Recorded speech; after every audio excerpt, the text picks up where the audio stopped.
My name is Amy. My student number is 1. The title is The Price of Shame. I'm a freshman at NCUE. The name of the speaker is Monica Lewinsky. You are looking at a woman who was publicly silent for a decade. Obviously, that's changed, but only recently.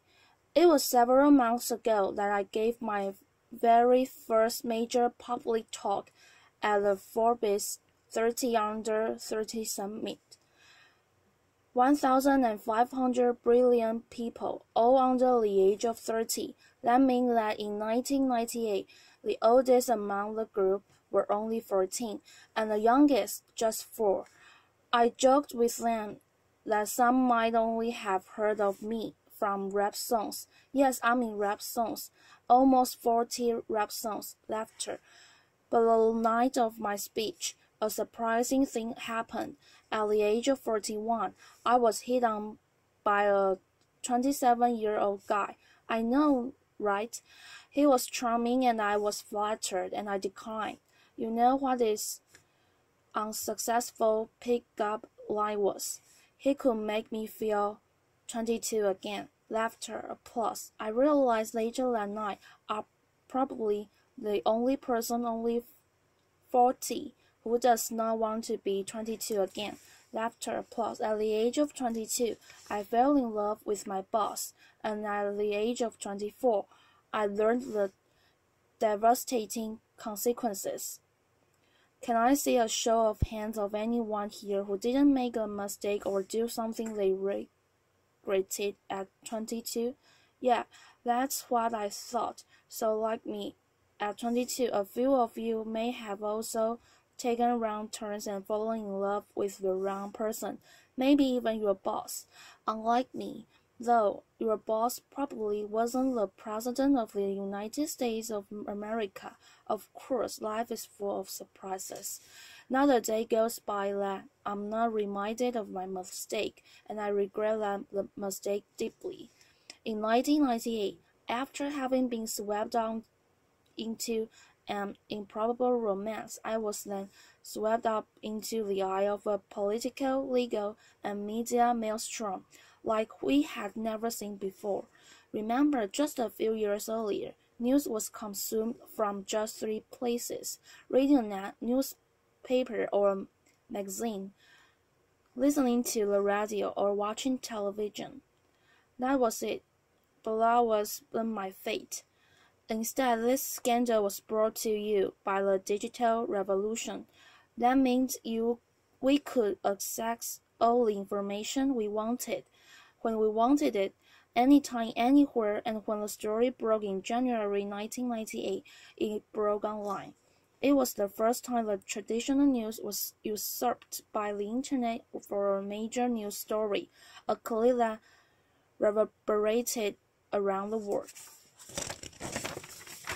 What that meant for my personal was that overnight I went from being a completely private figure to a publicly humiliated one worldwide. I was patient zero of losing a personal reputation on a global scale almost instantaneously.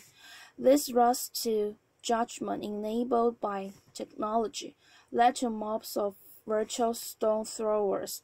Granted, it was before social media, but people could still comment online, email stories, and of course email cruel jokes. News sources plastered photos of me all over to sell newspapers, banner ads online, and to keep people turned to the TV. Do you recall the particular image of me, say wearing a beret? Now, I mean I made mistakes, especially wearing the beret, but the attention and judgment that I received, not the story, but that I personally received, was unprecedented. I was branded as a tramp tart, slut, whore, bimbo, and of course that woman. I was seen by many, but actually known by few, and I get it. It was easy to forget that the woman was dimensional, had a soul, and was once unbroken. When this happened to me 17 years ago, there was no name for it. Now we call it cyberbullying and online harassment. Today I want to share some of my experience with you.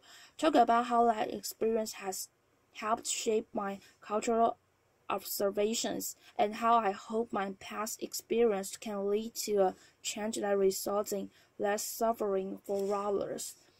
In 1998, I lost my reputation and my dignity. I lost almost everything, and I almost lost my life. Let me paint a picture for you.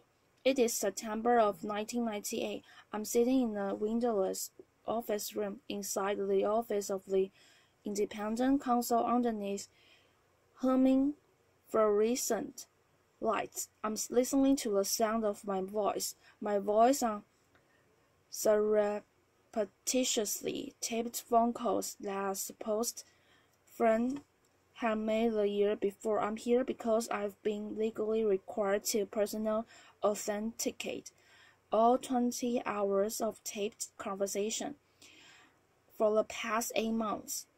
The mysterious content of these tapes has hung like the sword of Damocles over my head. I mean, who can remember what they said a year ago? Scared and mortified, I listen as I prattle on about the frosome and justome of the day. Listen as I confess my love for the president and, of course, my heartbreak. Listen to my sometimes catty, sometimes cherished, sometimes silly self being cruel, unforgiving, uncouth. Listen deeply ashamed to the worst version of myself, a self I don't even recognize.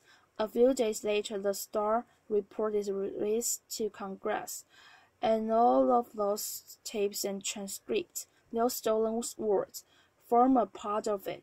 That people can read the transcripts is horrific enough. But a few weeks later, the audio tapes are aired on TV, and the significant portions made available online. The public humiliation was excruciating. Life was almost unbearable. This was not something that happened with regularity back then in 1998, and by this I mean the stealing of people's private words, actions, conversations, or photos, and then making them public without consent, public without context, and public without compassion. Fast forward 12 years to 2010, and now social media has been born. The landscape has sadly become much more populated with instances like mine, whether or not someone actually made a mistake, and now it's for both public and private people. The consequences for some have become dire, very dire. I was on the phone with my mom in September of 2010, and we were talking about the news of a young college freshman from Rutgers University named Tyler Clementi. Sweet, sensitive, creative Tyler was secretly webcammed by his roommate while being intimate with another man. When the online world learned of this incident, the ridicule and cyberbullying ignited. A few days later, Tyler jumped from the George Washington Bridge to his death. He was 18. My mom was beside herself about what happened to Tyler and his family, and she was gutted with pain in a way that I just couldn't quite understand. And then eventually I realized she was reliving 1998, reliving a time when she sat by my bed every night, reliving a time when she made me a shower with the bathroom door open, and revealing a time when both of my parents feared that I would be humiliated to death, literally. Today, too many parents haven't had a chance to step in and rescue their loved ones. Too many have learned of their child's suffering and humiliation after it was too late. Tyler's tragic, senseless death was a turning point for me. It served to recontextualize my experiences, and then began to look at the world of humiliation and bullying around me and see something different. In 1998, we had no way of knowing where this brave new technology called the Internet would take us. Since then, it has connected people in unimaginable ways, joining those siblings, saving lives, launching revolutions, but darkness, cyberbullying, and slut-shaming that I experienced has mushroomed. Every day online people, especially young people who are not developmentally equipped to handle this, are so abused and humiliated that they can't imagine living till the next day, and some tragically don't, and there's nothing virtual about that. Childline, a UK non-profit that focuses on helping young people on various issues, released a staggering statistic late this year. From 2012 to 2013, there was an 87% increase in calls and emails related to cyberbullying. A meta-analysis done out of the Netherlands showed that for the first time, cyberbullying was leading to suicidal ideations more significantly than offline bullying. And you know what shocked me? Although it shouldn't have, was all the research last year that determined humiliation was a more intensely felt emotion than either happiness or even anger. Cruelty to others is nothing new, but online, technologically enhanced shaming is amplified on content and permanently accessible. The echo of embarrassment used to extend only as far as your family, village, school, or community, but now it's the online community too. Millions of people, often anonymously, can stab you with their words, and that's a lot of pain, and there are no perimeters around how many people can publicly observe you and put you in a public stockade. There is a very personal price to public humiliation, and the growth of the Internet has jacked up that price. For nearly 2 decades now, we have slowly been sowing the seeds of shame and public humiliation in our cultural soil, both on and offline. Gossip websites, paparazzi, reality programming, politics, news outlets, and sometimes hackers all traffic shame. It's led to desensitization and a permissive environment online which lends itself to trolling, invasion of privacy, and cyberbullying. This shift has created what Professor Nicholas Mills calls a culture of humiliation. Consider a few prominent examples just from the past 6 months alone. Snapchat, the service, which is used mainly by younger generation and claims that its messages only have the lifespan of a few seconds. You can imagine the range of content that they get. A third-party app which Snapchatters used to preserve the lifespan of the messages was hacked, and 100,000 personal conversations, photos, and videos were leaked online to now have a lifespan of forever. Jennifer Lawrence and several other actors had their iCloud accounts hacked, and private intimate nude photos was plastered across the Internet without their permission. One gossip website had over 5 million hits for this one story. And what about the Sony Pictures cyber hacking? The documents which received the most attention were private emails that had maximum public embarrassment value.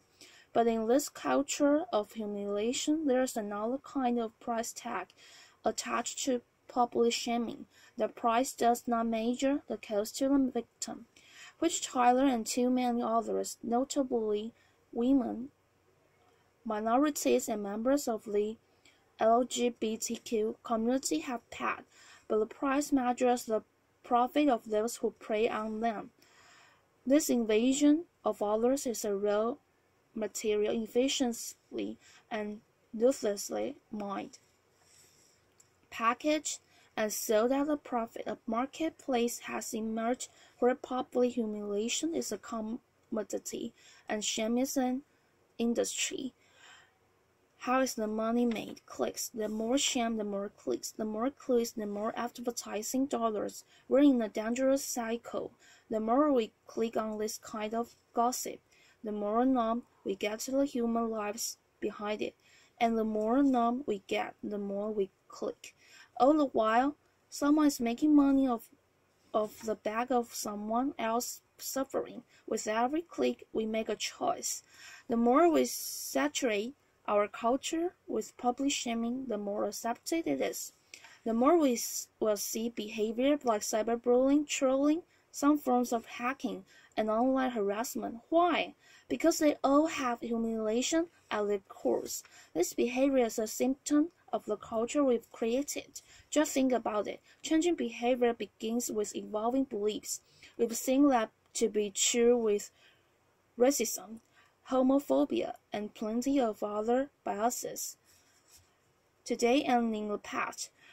As we've changed beliefs about same-sex marriage, more people have been offered equal freedoms. When we began valuing sustainability, more people began to recycle. So as far as our culture of humiliation goes, what we need is a cultural revolution.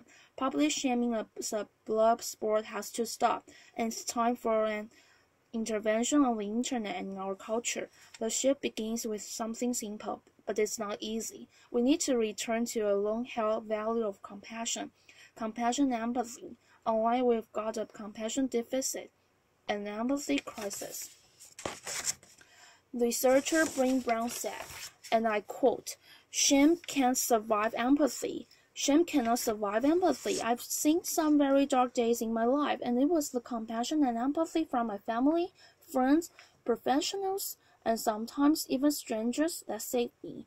Even empathy from one person can make a difference." The theory of minority influence proposed by social psychologist Serge Moscovici says that even in small numbers, where there's consistency over time, change can happen. In the online world, we can foster minority influence, and by becoming upstanders. To become an upstander means instead of bystander apathy, we can post a positive comment for someone or report a bullying situation. Trust me, compassionate comments help abate the negativity.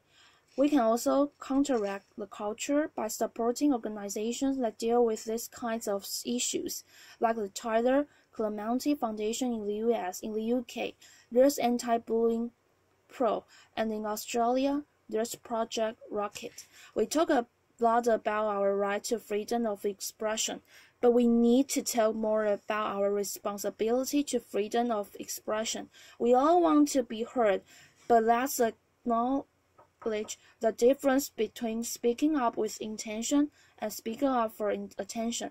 The internet is the superhighway for it, but online, showing empathy to others benefits us all and helps create a safer and better world. We need to communicate online with compassion, consume news with compassion, and click with compassion. Just imagine working a mile in someone else's headline. I'd like to end on a personal note. In the past 9 months, the question I've been asked the most is why. Why now? Why was I sticking my head above the parapet?